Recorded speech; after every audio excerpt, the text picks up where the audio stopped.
ఇవాళ రేవంత్ రెడ్డి పాలిటెక్నిక్ విద్యార్థుల జీవితాలతో చెలగాటమాడుతున్నాడు. ఇది ఒక మాసప్ ట్యాంక్ పోరాటం కాదు, ఇది ఒక కాలేజీ పోరాటం కాదు, 1,00,000 మంది విద్యార్థుల పోరాటం అనే విషయాన్ని రేవంత్ రెడ్డి గుర్తుపెట్టుకోవాలి. మొన్న ఢిల్లీలో చూసాం, నీట్ ప్రశ్నపత్రం లీక్ అయితే జెన్జీ ఉద్యమాన్ని ఢిల్లీ వీధుల్లో మనం చూసాం. ఆ జెన్జీ పోరాటంతో ధర్మేంద్ర ప్రధాన్ రాజీనామా చేయాల్సి వచ్చింది. ప్రభుత్వం వెనక్కు తగ్గాల్సిన పరిస్థితి ఏర్పడ్డది. ఢిల్లీ జెన్జీ చూసాం, ఇప్పుడు తెలంగాణలో 1,00,000 మంది జెన్జీ పాలిటెక్నిక్ విద్యార్థుల పోరాటం చూస్తున్నాం. గత 20 రోజులుగా ఈ జెన్జీ విద్యార్థులు, ఈ పాలిటెక్నిక్ విద్యార్థులు 20 రోజుల నుంచి జీవో 97 రద్దు చేయాలని మీరంతా కూడా పోరాటం చేస్తున్నారు. మీ పోరాటానికి నా సెల్యూట్. ఈ మధ్య 2 వీడియోలు చూశాను.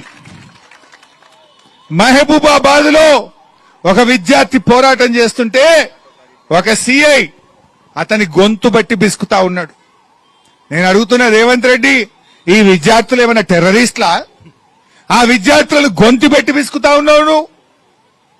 మొన్నెక్కడో ఒక పోలీస్ అధికారి ఒక పాలిటెక్నిక్ అబ్బాయిని సూర్యాపేటలో అరెస్ట్ చేస్తే పాలిటెక్నిక్ అమ్మాయిలంతా పోయి చుట్టుముట్టి ఆ అబ్బాయిని విడిపించి తీసుకొచ్చిన వీడియో కూడా మనం చూసాం. రేవంత్ రెడ్డి, జెన్జీని తక్కువ అంచనా ఏకు.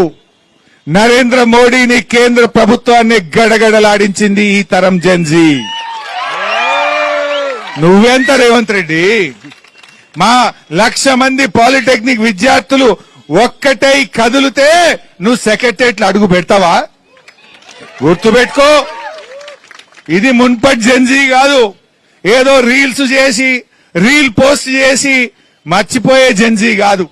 రీల్ పోస్ట్ చేసి ఊరుకునే జెన్జీ కాదు. అవసరమైతే రోడ్ల మీదకి వచ్చి తమ భవిష్యత్తును కాపాడుకునే జెన్జీ ఈ తరం జెన్జీ. అది గుర్తుపెట్టుకో రేవంత్ రెడ్డి. నువ్వేదో ఈ జెన్జీ ఇవాళ రీల్ చూస్తారు మర్చిపోతారు, రీల్ పెడతారు మర్చిపోతారు అనుకుంటున్నావేమో.